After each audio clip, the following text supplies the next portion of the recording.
Ford installed the 10R60 transmission in Broncos like mine here, and Ford Explorers of a similar year. Now, the important thing to understand when it comes to the transmission service on these is that these transmissions are a sealed unit, and Ford doesn't recommend servicing them by using a flush or other methods that are similar to that, where you hook a machine to it and recirculate fluid. The only thing they do recommend is servicing it by dropping the pan, and you can change, there's a screen in there that you can change as well. Now, the important thing is Ford recommends that you don't change that fluid until 150,000 miles. But if you read the fine print in the warranty, there's all kinds of conditions under which you would be needing to change it sooner than that. If you drive four-wheel drive, if you drive off-road, if you drive in winter or rough conditions, even if you drive in dusty environments such as this one here, you need to change it then at 60 to 70,000 miles, they say, but they don't really specify because they can't really know the conditions you're driving in. I myself noticed that around 30,000 miles, the transmission started having kind of a later engagement when cold, and the shifts tended to be a little harsher and a little later. Now, to me, that indicates that you're getting some clutch wear and that the fluid is starting to break down. Indeed, when it got changed at that 30,000 mile interval, it made a huge improvement. Now, the transmission only holds about 13.1 quarts of fluid. When you change it by dropping the pan, you're only getting about 5 quarts of fluid out of it. So roughly 35% of the fluid is being changed. So it's important to realize that as you travel and the more mileage you put on it, it's even more important that you change that fluid more often, because you're just recirculating some of the old fluid and you're never able to get all of it out. So I would always recommend changing it faster than the Ford recommended. Just like with their engine oil change, they recommend 10,000 mile oil changes. I would definitely not do that. I change mine religiously, whether the time is elapsed or not, at every 4,000 miles. That way, for me, it's easy to keep track. I'm using Mobil 1 full synthetic, and it's been a really good thing for me. But anyway, I'm getting off topic. Let's go ahead and talk about the transmission. Now, my Badlands has almost 60,000 miles on it right now, and it's starting to exhibit some of those same transmission idiosyncrasies where it's shifting a little later, shifts are a little bit harsher. I can only imagine that that fluid is due for a service again. Now, this is just my personal belief on this. It should be changed more often. Now, if you go to a service center or a dealership, this kind of service is going to run you about $500. But with some basic tools, you might even have to pick up some of these tools, and they're not very expensive. You can get it done for under that price the very first time you do it, and all subsequent services that you do, you're going to be saving money versus taking it to a dealer. You got to be willing to roll around a little bit on the ground and get your hands dirty, but that's part of the fun of having your own vehicle that you can maintain yourself. Plus, if you're in a situation where you're having issues, you know how to take care of it, even if you're in a parking lot late at night at AutoZone, and you know how to check that transmission fluid. I do want to clarify that I take no liability for what you're doing here, and that I'm referencing all of my materials off of a Ford document. Now, that being said, this is all on you. Those documents can be updated, they can change as far as their recommendations over time. So you need to check on that yourself, and this is your responsibility. But for those of you that want to learn it, this is a great way to get started. Follow along with us, we're happy to show you. Venture Playlist starts now. So there's going to be some basic tools and equipment that you're going to want for this. Now, first and foremost, have some safety glasses. You're going to want some basic hand tools to be able to get off the skid plate and the bolts to the pan. You're going to want some carburetor cleaner. Now, this is the only stuff you should be using to clean. Don't use any rags, towels, anything like that. Will introduce lint into the system, and you don't want that. This is a modified sprayer to be able to pump fluid up into the transmission. You'll notice it has a very fine tip on the end of it. Now, we have a pump evacuator, and that's to get a bulk of the fluid out, but this isn't necessary, just keeps us from making a bigger mess. And of course, we have a catch pan to be able to catch all the fluid so we don't make a mess and spill on the ground. When it comes to the pieces that you're going to need to service on this, first and foremost, this is Motorcraft ULV transmission fluid. This is the only fluid you should use. Ford does not recommend using any kind of modifiers or friction modifiers in the fluid. So just use this. You should have at minimum 5 quarts. I'd recommend 6 just in case. The transmission screen. Now this unbolts from inside the pan. This is replaceable. The part numbers are going to be listed in the comments below. And lastly, you're going to want the new pan gasket. Here again, you're going to see it's embedded with a sealant all the way around. You do not want to use a silicone sealer. Silicone sealer, even the fumes getting inside the pan can gum things up and cause you some serious problems. This, if you have good proper torquing of these bolts all the way around, is going to add plenty of sealing surface for you. You won't have a problem. So this is your transmission pan, and depending on your make and model, you're going to have skid plates that are in the way. This is a Badlands model, and it's got this skid plate here that needs to come off. Fortunately, you just have to loosen 2 bolts and then take 2 bolts out, and that gets it free of it. The bolts are 15 millimeters. Shouldn't have any need to have power tools for it, just a regular wrench.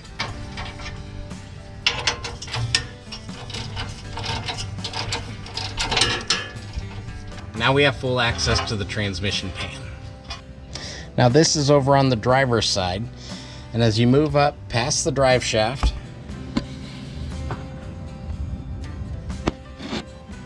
you're gonna see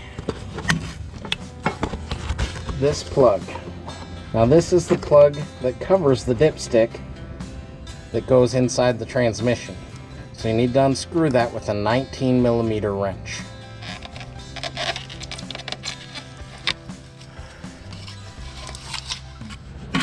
We've got the siphon tube placed up in there so that now we can start evacuating the fluid out of it.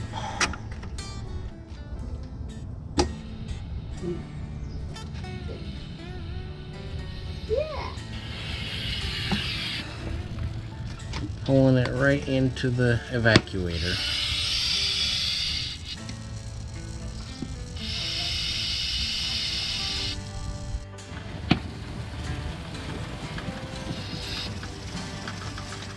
All right, I think we have all the fluid out that we're going to get out.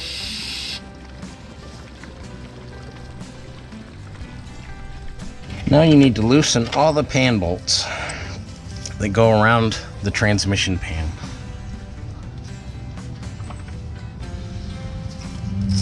Fortunately, when you take it off now, it won't dump fluid all over everything. On the side of the pan, there's these little black clips, and you're going to have to pry them loose.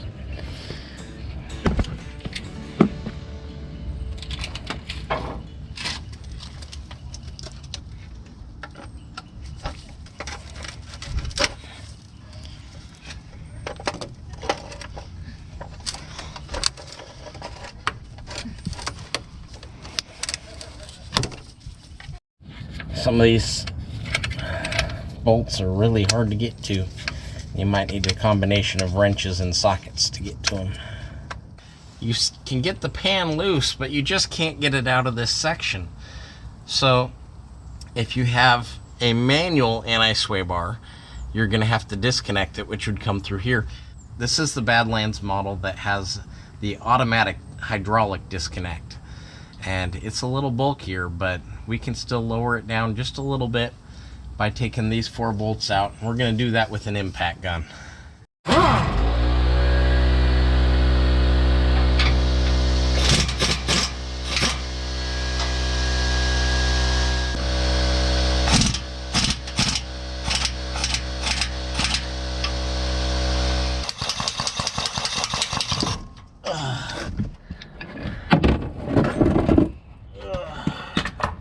There we go. That's far enough to get it out. All right.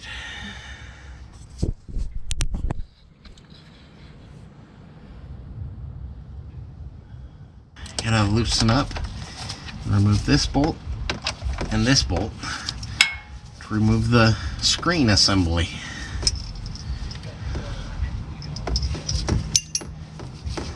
And as you loosen it up, it'll start dripping more and more fluid.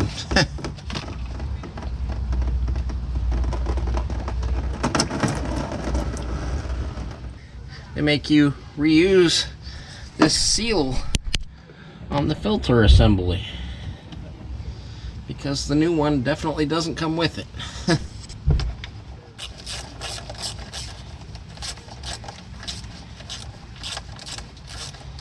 Just tighten snugly. Remember, it's a 10mm bolt.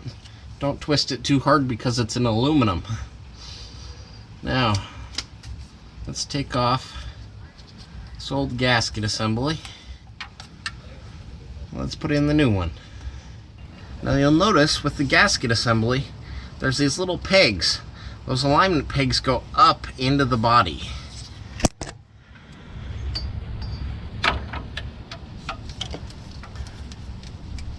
And it helps hold your gasket in place. Now, as just another reminder, be sure and not use silicone or any other kind of sealer to seal this into place. It's just the clamping force of the bolts in the pan that hold it on. You do not want to introduce any kind of sealant in there because it will do bad things to your transmission that you don't want. Let's go inspect the pan. Now you'll notice that there's not a lot of debris in there. Things look pretty good. Even the magnet, there's only slight clutch material, but we want to get all that off of there so that we have a good clean pan to put back on. This is carburetor cleaner. It's the only thing you should use.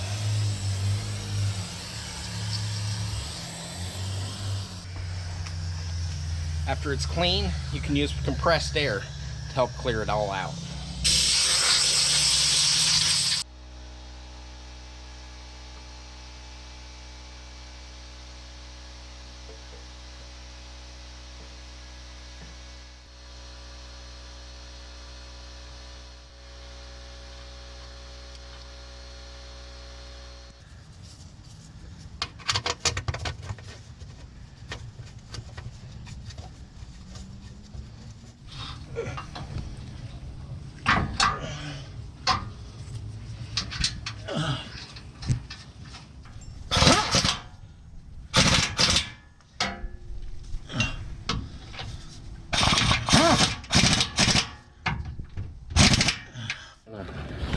Put the fill fluid,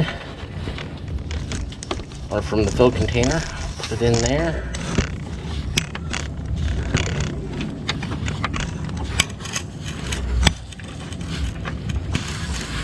All right.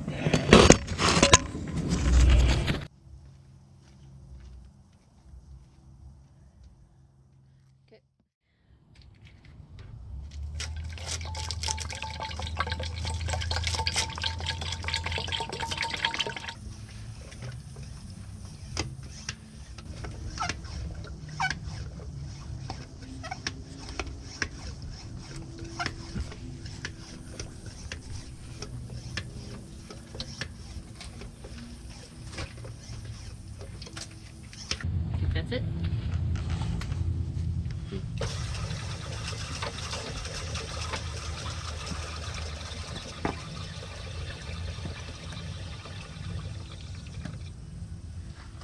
All right. So we need to check on the dipstick and make sure it's between 1 and 6 after putting in 5 quarts of fluid.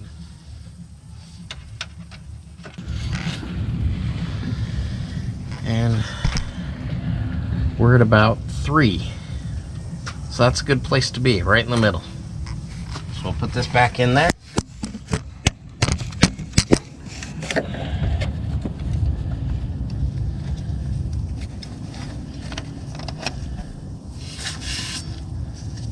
And we'll take the cover, put the cover back on.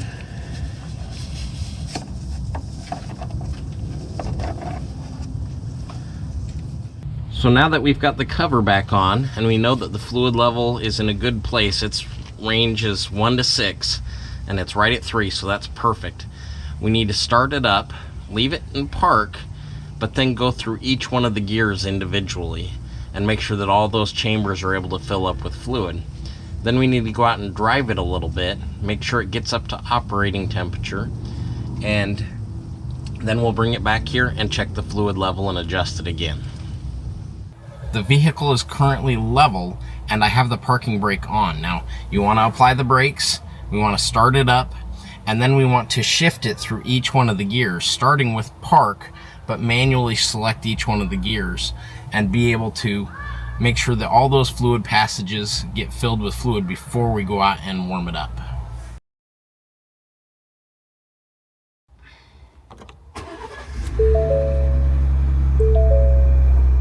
I'm going to shift from park to neutral.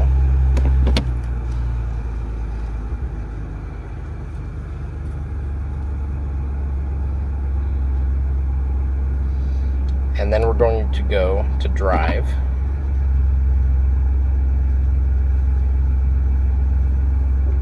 And then we're going to go to reverse. And all of them seem to engage really nicely. Let's go to the manual position.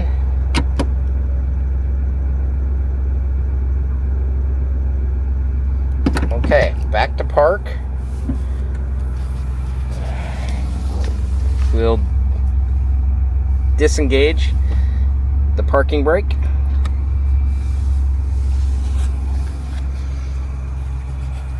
And we'll take it for a quick drive and make sure it gets up to temperature. We're currently at 100 degrees for the transmission temperature, and we're going to go out and run it and see how it does. So we've made it to 174, at least according to the gauge, and that has been really stable in driving around town, so it's not going to climb above that without having higher temperatures outside.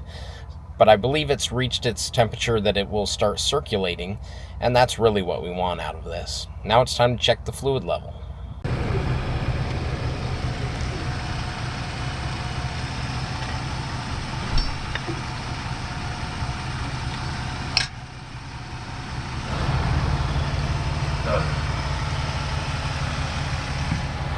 So, okay, so we got the dipstick out, we got it totally clean, so now it's going to go back in, bottomed out,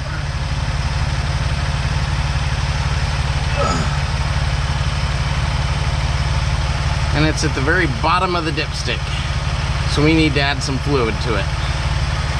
We've just added another quart of fluid. We're going to check and see where we're at as far as the fluid level goes. Alright. We're right about 3, which I think is a really good place to be because we're supposed to be between 3 and 4, and we just added fluid.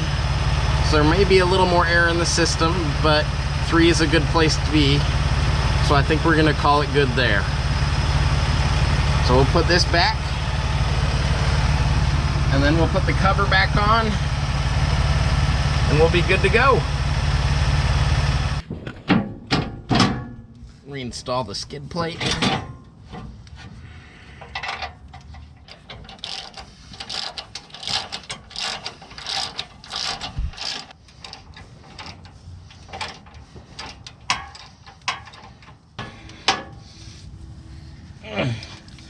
And you're done. Thank goodness. I'm tired. Well, in the plus side, you've probably just saved yourself 350 bucks. Maybe you have some extra tools. And you know it was done right. I mean, there's no guarantee you go into these shops and that they actually get in there and change the screen out. A lot of them are just pull the plug, pull out some fluid, and just replace it with whatever amount of fluid they took out. So they're not even checking what the level is. And that can be dangerous. So thanks for joining us. If you have any questions, please put them in the comments below. Thanks for watching Venture Playlist. We'll see you next week.